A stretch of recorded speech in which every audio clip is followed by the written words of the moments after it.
민수기 3장. 여호와께서 시내산에서 모세와 말씀하실 때에 아론과 모세가 낳은 자는 이러하니라.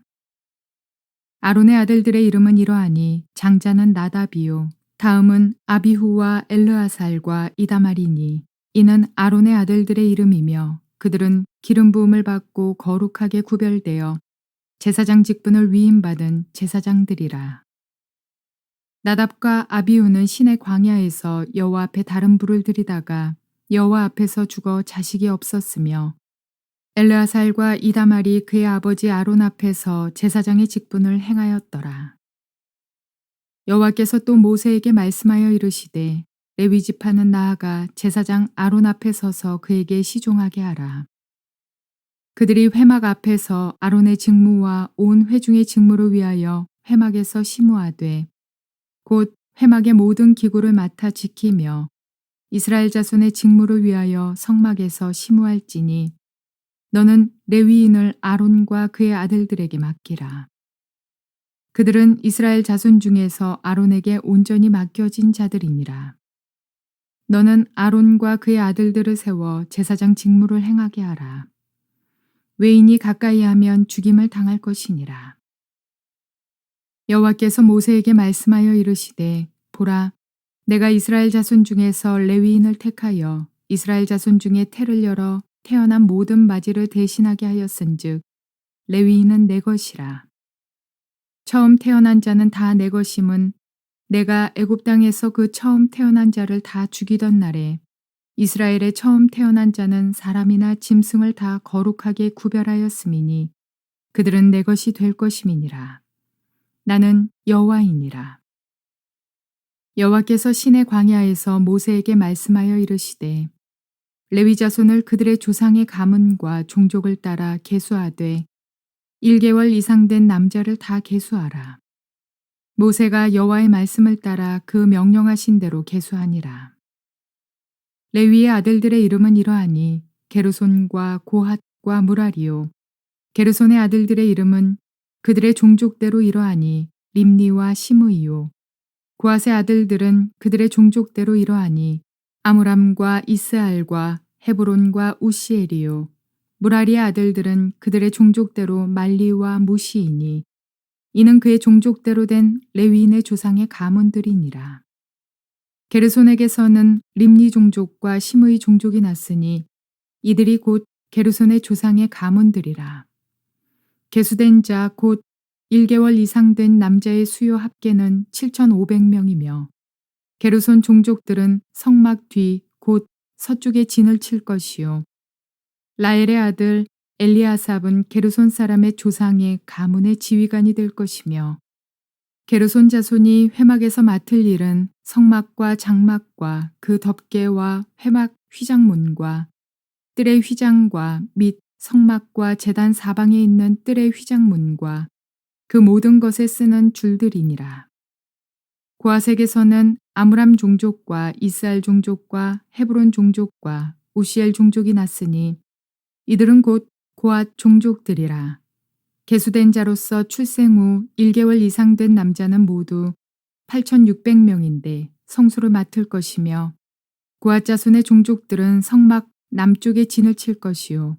우시엘의 아들 엘리사바는 고핫 사람의 종족과 조상의 가문의 지휘관이 될 것이며 그들이 맡을 것은 증거계와 상과 등잔대와 제단들과 성소에서 봉사하는 데 쓰는 기구들과 휘장과 그것에 쓰는 모든 것이며 제사장 아론의 아들 엘르아살은 레위인의 지휘관들의 어른이 되고 또 성소를 맡을 자를 통할할 것이니라.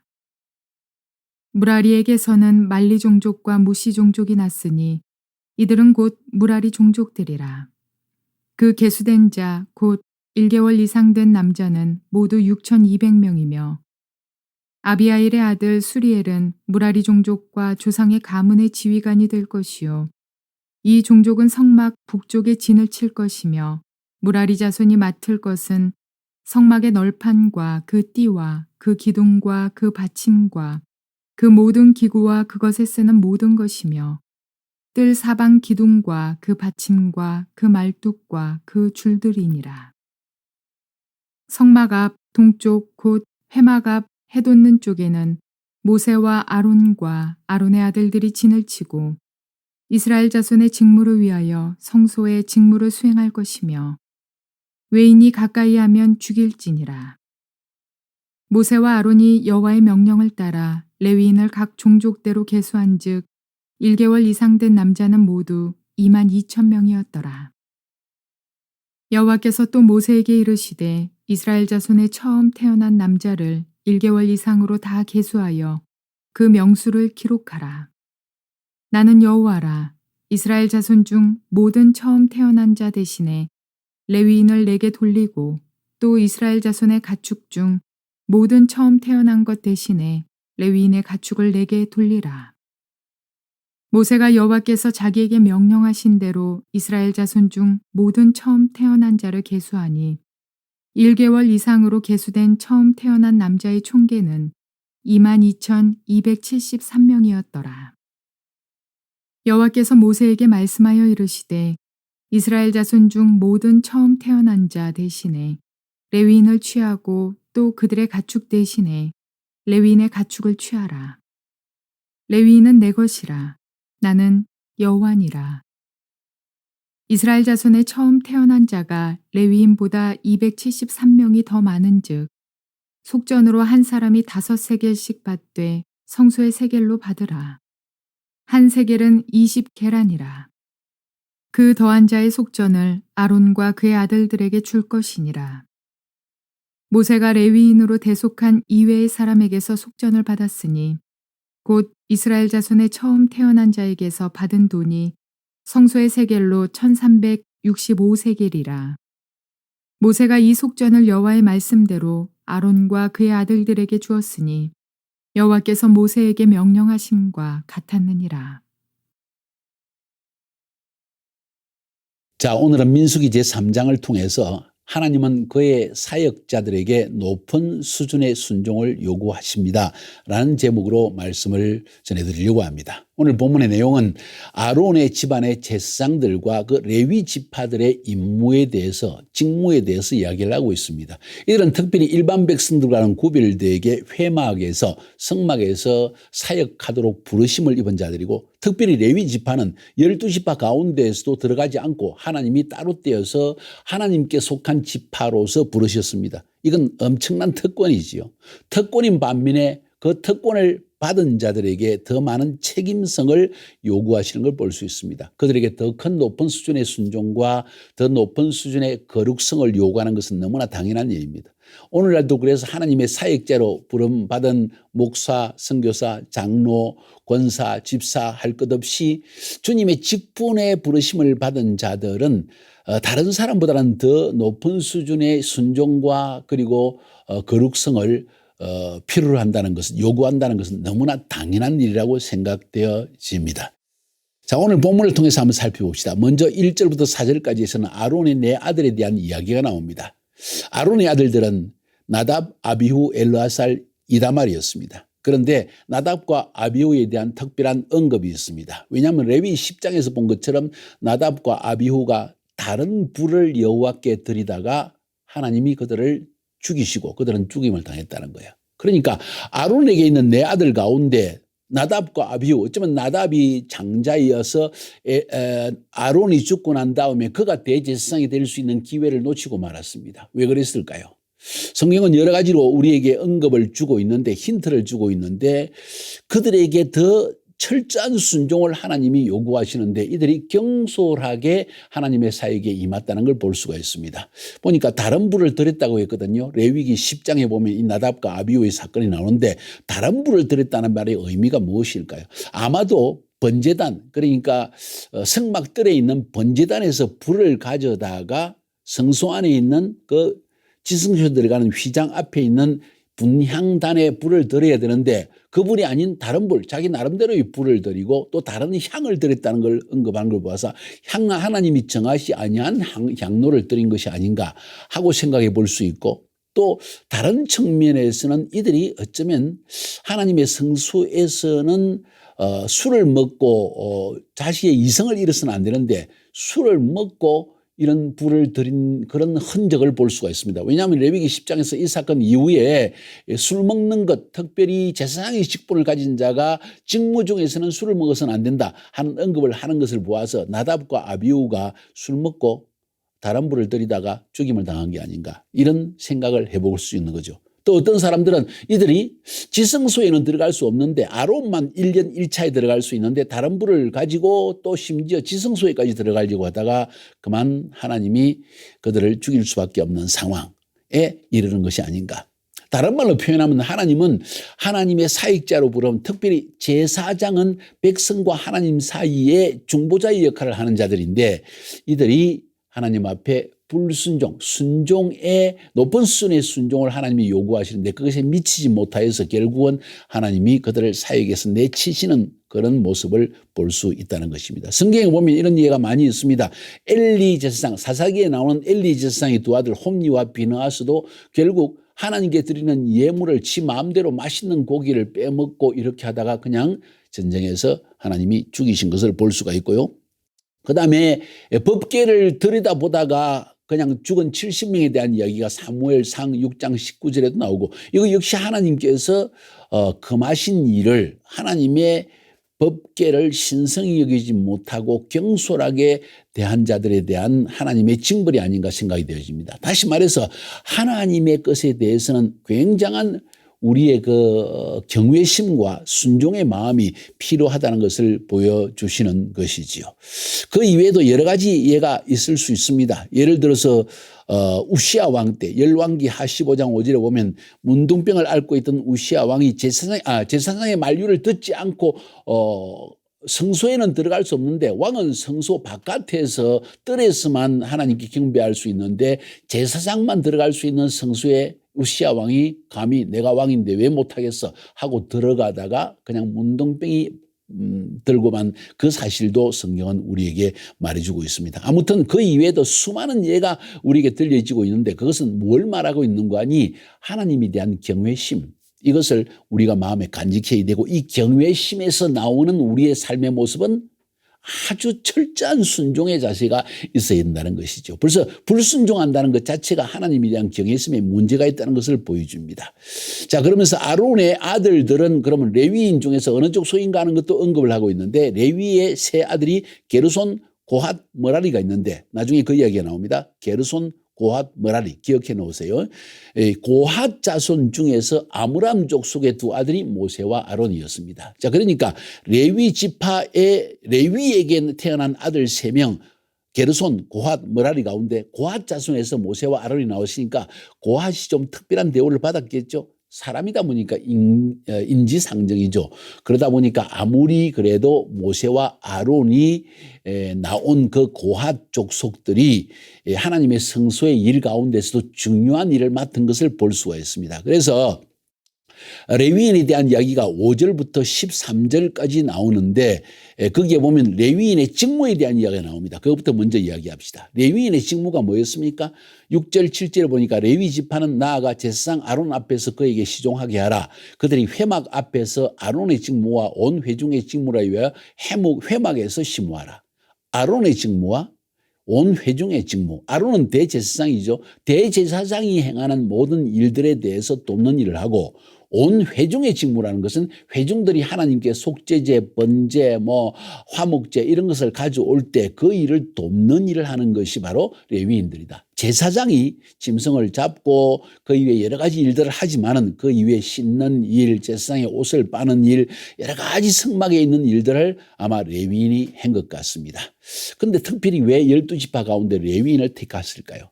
여러분 그 생각해 본 적이 있습니까? 왜 레위인을 12지파 가운데 빼내어서 하나님께 속한 지파로서 만들어냈을까요?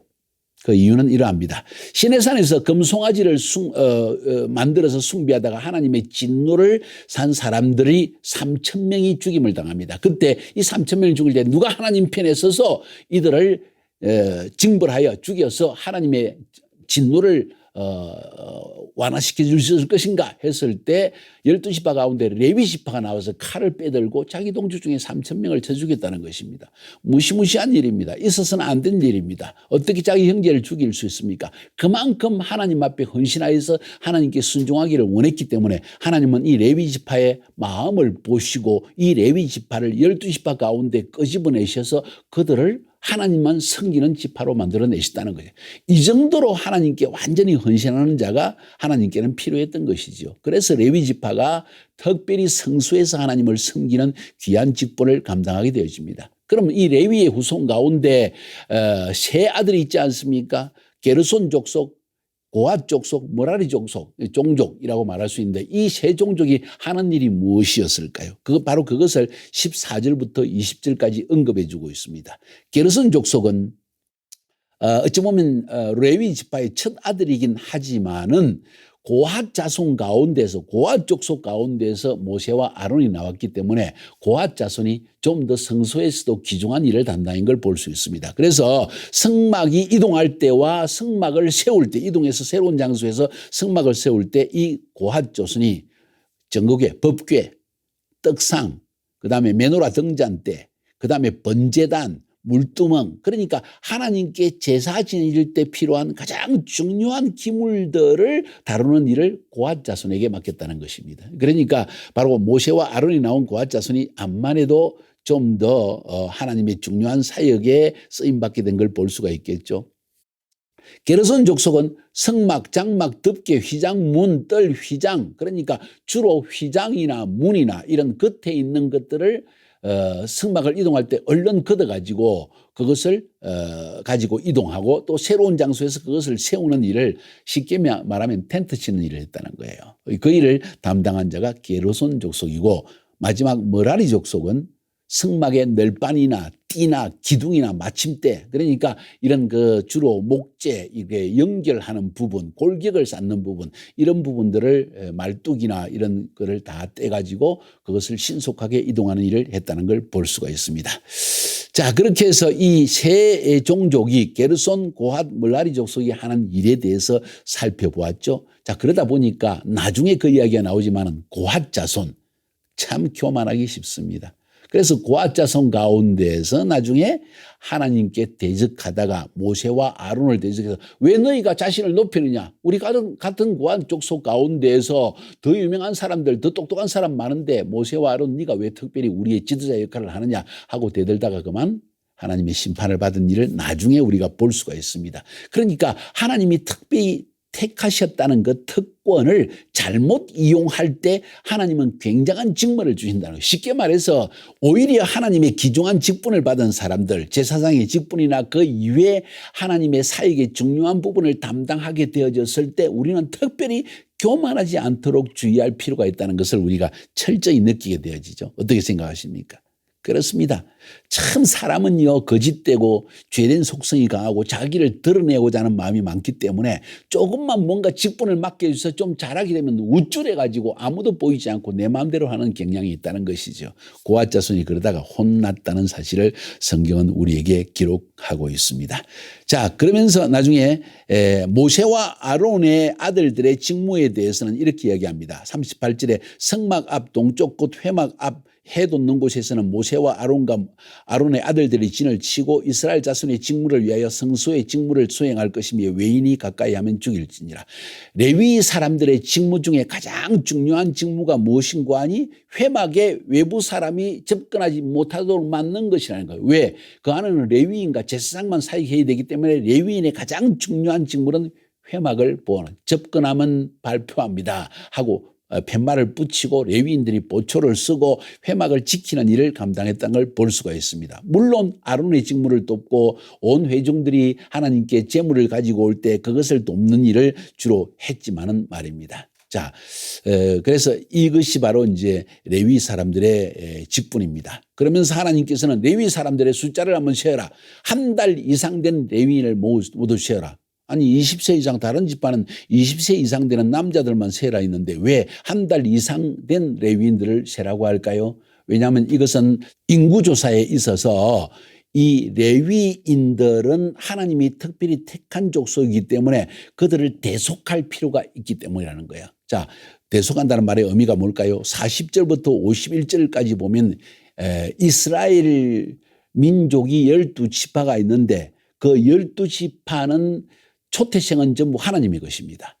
그러니까 쉽게 말하면 초태생은 하나님께 죽여 바쳐야 되는데 죽일 수는 없으니까 그 대신에 돈을 바치게 되어 있습니다. 그런데 하나님께서 이렇게 말씀하십니다.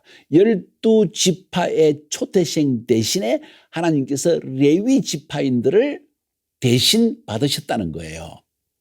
자, 그러면 레위인들을 이제 죽여서 하나님께 바쳐야 됩니다. 그래서는 안 되기 때문에 레위인들 가운데 한 달 이상으로서 이제 살아 생존할 만한 레위 남자들을 숫자를 세어가지고 그들을 값을 성소의 세겔 값을 쳐가지고 그 값대로 하나님께 드림으로 말미암아 레위인이 죽임을 면하고 그러나 레위인은 하나님께 속하게 되는 거죠.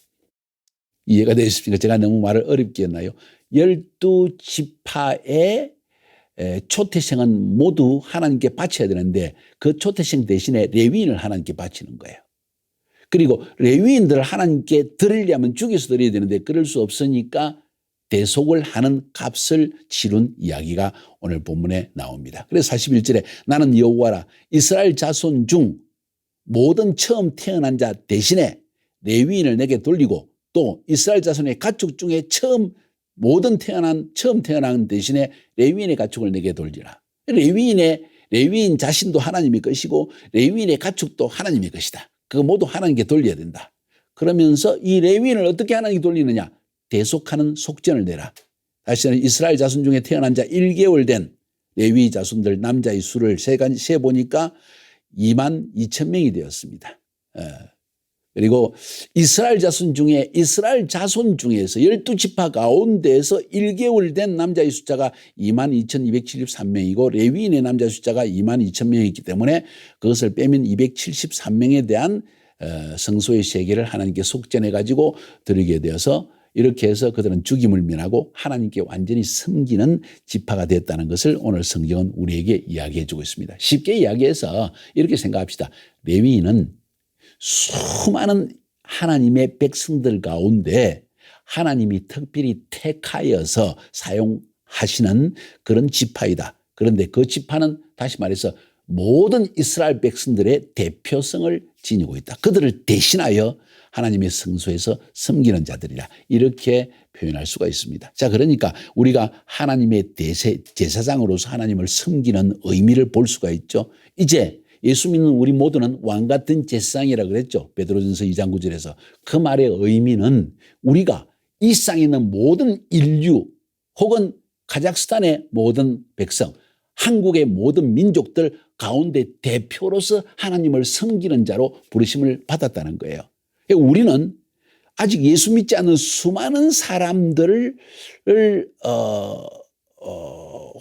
화목케 할 직분을 받은 자들로서 마치 레위 지파처럼 우리는 부르심을 받았다는 사실을 여러분이 인식하는 것은 굉장히 중요합니다. 다시 말씀드립니다. 여러분이 한국인, 우리가 한국 사람이지 않습니까? 한국 사람 가운데 여러분이 예수를 믿었습니다. 이 말은 한국 사람 전체 아직 예수 믿지 않는 수많은 사람들 대신에 우리는 하나님의 사역자로 하나님의 속한 자로 부르심을 받아가지고 그들을 예수 믿게 하도록 이 사역을 하도록 부르심을 받은 자라는 이런 인식을 가지는 것이 굉장히 중요하다는 거예요. 그들을 대신해서 우리는 하나님을 섬기는 자들입니다. 이해가 되시죠? 이런 부분에서 생각해 보면 되겠습니다. 그래서 42절 51절에 모세가 순종했다는 이야기가 나옵니다. 마지막 결론으로 모세가 여호와께서 자기에게 명령하신 대로 이스라엘 자손 중 모든 처음 태어난 자를 다 계수했다. 하나님이 시킨 대로 했다는 거죠. 51절에 모세가 이 속전을 여호와의 말씀대로 아론과 그의 아들들에게 주었으니 여호와께서 모세에게 명령하신 것 같으니라. 순종하는 모세의 모습입니다.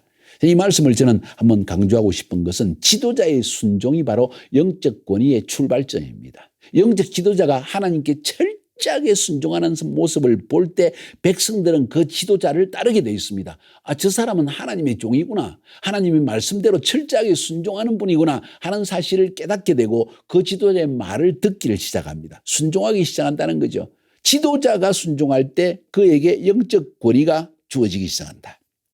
그리고 지도자가 먼저 가정의 가장이 먼저, 교회의 지도자가 먼저 하나님께 철저히 순종하는 모습을 보일 때 하나님의 인치심이, 기름 부음이 그에게 임하기 시작한다. 이 사실을 인식하는 것은 굉장히 중요합니다. 모세는 범사에 하나님이 말씀하신 대로 모세가 이렇게 행하였더라 하는 구절을 많이 보게 되죠. 이 부분은 굉장히 중요한 부분입니다.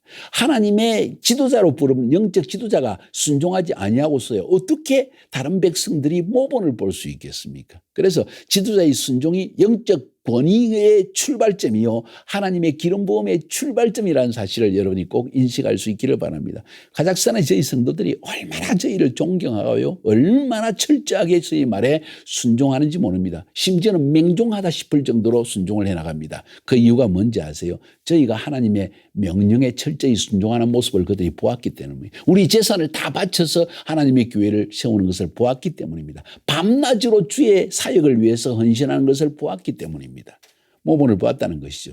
그것이 바로 그들이 우리의 말에 영적 권위에 순종하는 이유가 되는 것이고, 결국 하나님의 기름 부음은 이렇게 해서 우리에게 부어지는 것입니다. 왜? 우리가 순종하니까 하나님이 우리에게 모든 것을 맡기신다는 것이죠. 저는 여러분들이 그런 철저한 순종, 높은 수준의 하나님의 요구하시는 순종에 부응하여서 여러분의 삶에 기름 부음이 넘치고 영적 권위가 철철 흘러넘치는 그런 삶을 살 수 있기를 주님의 이름으로 축복하여 드립니다. 승리합시다.